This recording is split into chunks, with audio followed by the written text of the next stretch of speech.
Ayan mga kapobre, so nandito po tayo ngayon. Naghanda ako isang araw para kahit papaano mabigyan natin sila ng oras at pansin.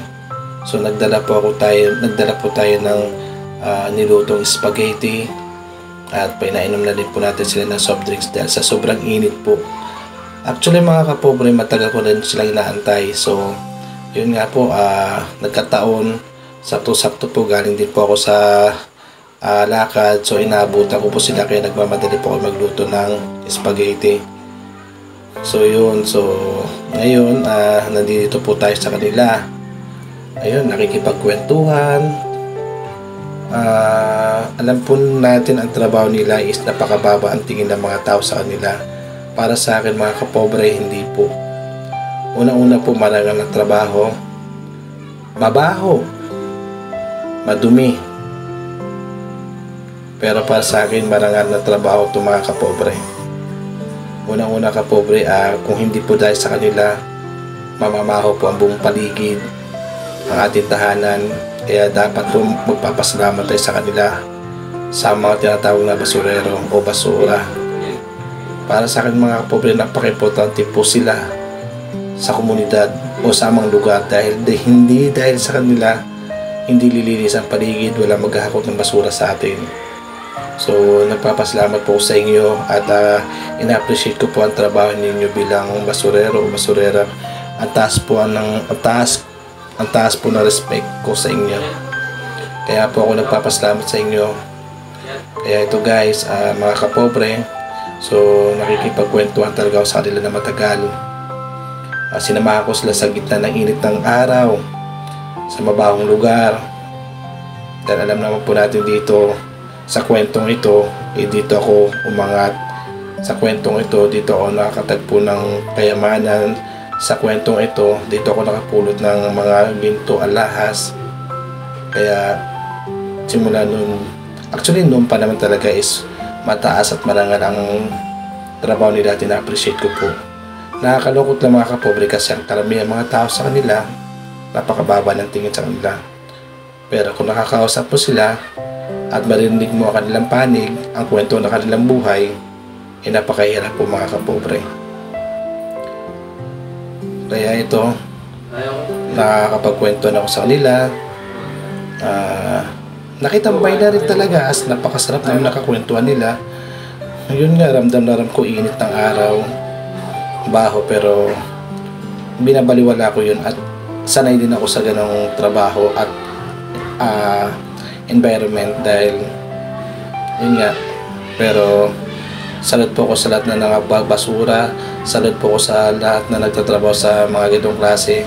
So yun, ingat na lang po kayo palagi at sana ligtas po kayo sa lahat ng oras, sa lahat ng bagay, sa lahat ng mga pinupuntahan nyo, sa biyahe nyo. At syempre, ingat din po sa bawat pamilya nyo dahil alam ko po napakahirap po ng trabaho nyo. Dahil pag uwi nyo po is pwede kayo magdala ng sakit kung sakali man. Sana wag naman po. Salute po ako sa inyo.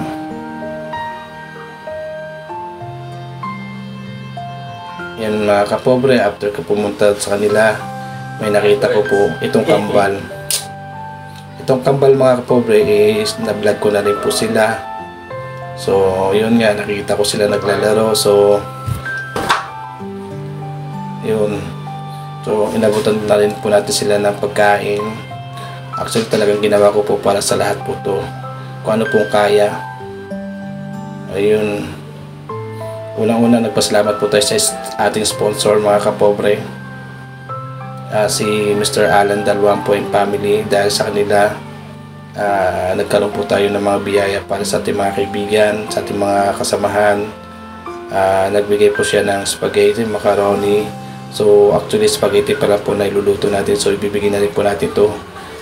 Yung natitira is magluluto pa rin po tayo para sa susunod naman po na vlog.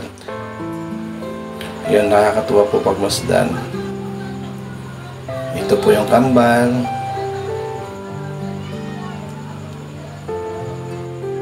Muli nagpapasalamat ang pobreng vlogger Jeffrey De Salisa sa ating sponsor, Mr. Alan Dalwampo and family.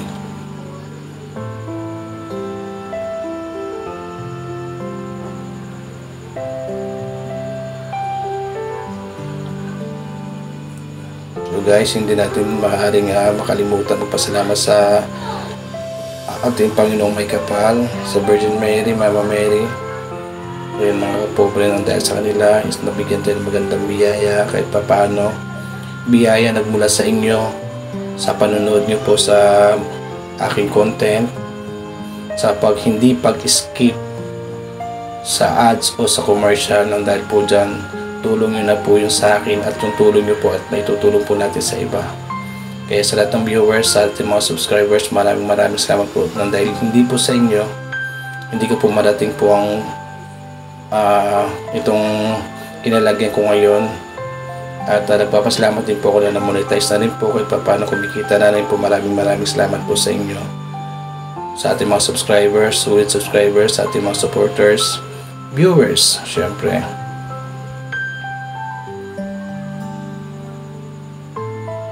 Sana guys, wag yung skip yung ads, tapusin yung palabas, at yung support nyo po, sana wag kayo magsawa mga kapobre.